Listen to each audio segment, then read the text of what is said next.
Hi, Shane Saracen here to talk about the next Daily Drumming Influences Revisited from 2012. The next one is Phil Ehart. I've always said Ehart. I don't know if that's exactly how it's pronounced or not. He's the drummer of Kansas. Kansas is one of my favorite bands.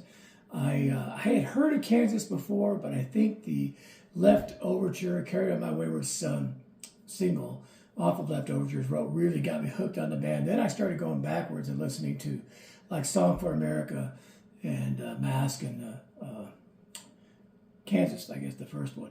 But anyway, I'm a huge fan of the band. On my perfect albums, I listed both Kansas Left Overture and Kansas Point of No Return as perfect albums. I just love the fact that Kansas was one of those bands that some people call it symphonic rock, art rock, whatever you want to call it, progressive. It had elements of rock, elements of classical, and a little bit of pop and whatever. And they had a lot of odd times and things. And Phil Ehart played somewhat orchestral at times, playing along with parts, much like Danny Serafin did with some of Chicago's more progressive stuff. So I really liked that drumming.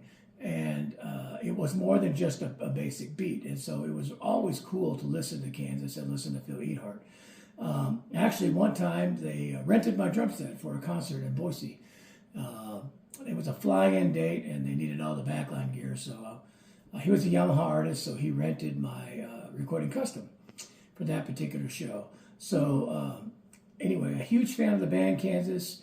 You'll probably go see another album prop up in the perfect albums, but even more so than Kansas, a huge fan of the drumming of Phil Ehart, the drummer for the day, the drumming influence for today.